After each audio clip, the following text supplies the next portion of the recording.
Episode की शुरुआत लावण्या और हर किसी के साथ पृथ्वी को देखने के लिए होती है। पृथ्वी का खून-खराबा देखकर हर कोई हैरान है। आशु को दीपिका का फोन आता है और वह लावण्या को बताती है कि पृथ्वी आईसीयू में है। दीपिका आशु को बताती है कि पृथ्वी ने अपनी नसें काट ली हैं और वह सभी को अस्पताल बुलाती है। शोभा जाह्नवी के बारे में चिंतित है और वह मिसेज मित्तल द्वारा जाह्नवी को जेल भेजने से डरती है। चिराग पृथ्वी के सामने बैठता है और वह अपने भाई के लिए रो रहा है। दीपिका चिराग को सांत्वना देने की कोशिश करती है और चिराग दीपिका से कहता है कि उसका भाई उसकी अनुमति के बिना कुछ नहीं करता है। दीपिका चिराग से कहती है कि जल्द ही सब ठीक हो जाएगा और उनकी आंखें खुलने के बाद उन्हें खुश रहना चाहिए। चिराग दीपिका से कहता है कि वह पृथ्वी की हर इच्छा पूरी करेगा। ओमकार और सभी लोग पृथ्वी को देखने के लिए दौड़े। लावण्या पृथ्वी से मिलना चाहती है लेकिन डॉक्टर उसे आईसीयू में जाने से रोक देते हैं। दीपिका डॉक्टर से कहती है कि वह एक मां को उसके बेटे से मिलने से नहीं रोक सकते। लावण्या डॉक्टर से कहती है कि उसे कोई नहीं रोक सकता। नर्स चिराग को बताती है कि पृथ्वी को होश आ गया है। पृथ्वी को इस हालत में देखकर लावण्या रोने लगती है। पृथ्वी बड़बड़ाने लगता है कि कोई भी जाह्नवी को उसके साथ रहने से नहीं रोकता।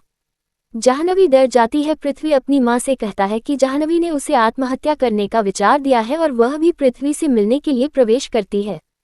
पृथ्वी जाह्नवी से कहता है कि वह उसे जिंदा देखकर बहुत खुश है। जाह्नवी पृथ्वी से कहती है कि वह अपनी मां से कुछ नहीं कहेगा। लावण्या पृथ्वी से जानना चाहती है कि जाह्नवी उसे क्या करने के लिए कह रही थी और लावण्या जाह्नवी पर गुस्सा होती है क्योंकि वह हमेशा से उसके आत्महत्या के बारे में जानती थी। चिराग पृथ्वी से कहता है कि वह बहुत स्वार्थी है और उसने कोई भी कदम उठाने से पहले उनके बारे में क्यों नहीं सोचा। हर कोई पृथ्वी से कहता है कि कायरता से आत्महत्या का रास्ता चुनता है। जाह्नवी को बाहर रोते हुए देखने के बाद जाह्नवी और नाटक शुरू कर देती है। दीपिका जाह्नवी से कहती है कि वह उससे यह नहीं सुनना चाहती कि वह मरना चाहती है। जाह्नवी दीपिका से कहती है कि वह पृथ्वी के बिना नहीं रह सकती और वह मरना चाहती है। दीपिका जाह्नवी को शांत करती है और वह सभी को उसके लिए मनाने का वादा करती है। दीपिका ने अपनी बहन की मदद करने का वादा किया। चिराग दीपिका को ऐसा करने से रोकता है लेकिन दीपिका दृढ़ है कि वह अपनी बहन को दर्द में नहीं देखेगी। आशु पृथ्वी से कहता है कि वे उसकी हालत देखकर बहुत डरते हैं।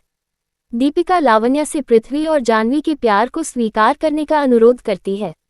अपकमिंग स्त्री लावण्या सभी को बताती है कि वह जाह्नवी को स्वीकार करने के लिए तैयार है और जाह्नवी चिराग से बदला लेने की योजना बनाती है।